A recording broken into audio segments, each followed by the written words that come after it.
Hello दोस्तों, स्वागत है आपका अपने चैनल ऑसम ममता में। क्या होता अगर आपको दुनिया का सबसे बड़ा सवाल हल करने का मौका मिलता? क्या आप उसे सुलझा पाते या फिर सवाल इतना पेचीदा होता कि आप खुद उलझ कर रह जाते?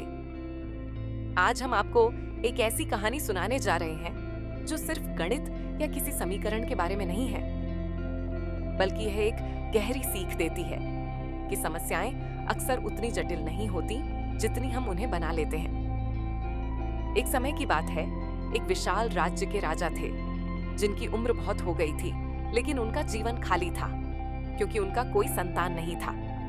राजा का दिल हमेशा इस चिंता में घिरा रहता कि उनके बाद इस महान राज्य का क्या होगा।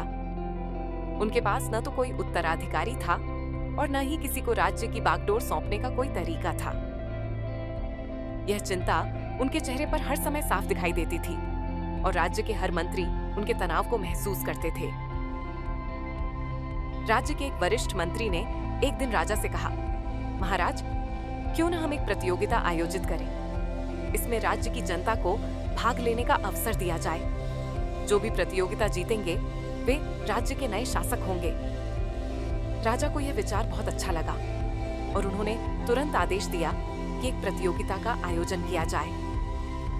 राजा ने आदेश दिया कि एक महल के दरवाजे पर एक जटिल गणितीय समीकरण लिखा जाए और जो भी व्यक्ति उसे हल करेगा वह महल का मालिक होगा, यानी राज्य का नया शासक। ये घोषणा कर दी गई और महल के बाहर एक विशाल भीड़ जमा हो गई। हर उम्र, हर वर्ग के लोग इसमें शामिल होने के लिए पहुंचे क्योंकि यह एक अनूठा अवसर था।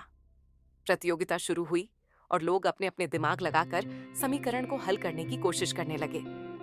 लेकिन दिन बीतते गए और समीकरण का हल किसी से नहीं निकला।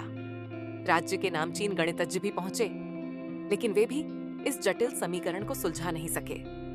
राजा की चिंता बढ़ने लगी। फिर एक दिन आखिरी समय के नजदीक दो प्रसिद्ध गणितज्ञ महल में पहुंचे। इस बार एक युवक भी वहां आया जो सिर्फ 25 साल का था, साधारण से दिखने वाला, शांत स्वभाव का। दो गणितज्ञों ने यह कहा कि इस युवक को पहले मौका नहीं देना चाहिए क्योंकि वे दोनों गणित के बड़े झाता थे।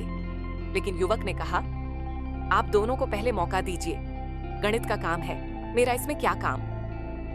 युवक चुपचाप एक कोने में बैठ गया और दोनों गणितज्ञ समीकरण पर अपना दिमाग झोंकने लगे। वे घंटे दर घंटे कोशिश करते रहे, लेकिन समीकरण का हल नहीं मिला। शाम होने लगी और उनका हौसला टूटने लगा। उन्होंने हार मान ली और कहा, महाराज, हम हार चुके हैं, अब इस युवक को अंतिम मौका दिया जाए।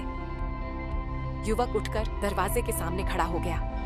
उसने गहरी सांस ली और आंखें बंद कर ली। कुछ देर तक वो सोचता रहा, फिर चुपचाप दरवाजे को धकेल दिया और वह दरवाजा खुल गया। बिना किसी समीकरण को हल किए, बिना किसी फॉर्मूला को लागू किए, दरवाजा खुद ब खुद खुल गया। सब लोग हैरान रह गए। राजा ने दौड़कर उस युवक से पूछा, तुमने क्या जादू किया?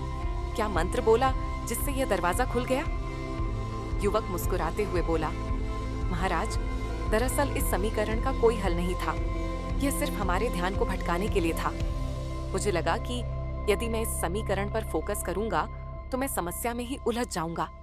लेकिन मैंने सोचा, अगर दरवाजा खुलने के लिए सिर्फ सही सोच चाहिए तो मैंने ध्यान केंद्रित किया और बस दरवाजे को खींच लिया।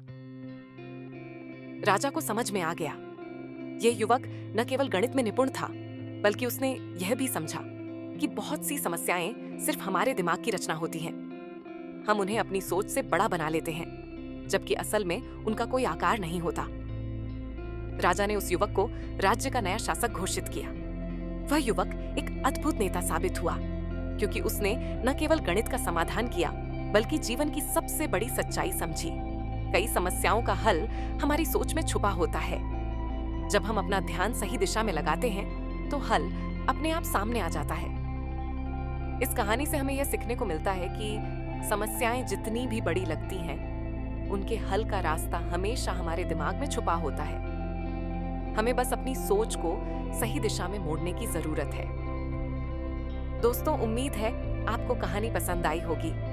आपने इस कहानी से क्या सीखा, हमें कमेंट करके जरूर बताएं और ऐसी ही प्रेरणादायक कहानियों के लिए चैनल को सब्सक्राइब करें। तो चलिए, मिलते हैं नेक्स्ट वीडियो में एक और कहानी के साथ। तब तक के लिए खुश रहिए, मुस्कुराते रहिए। धन्यवाद।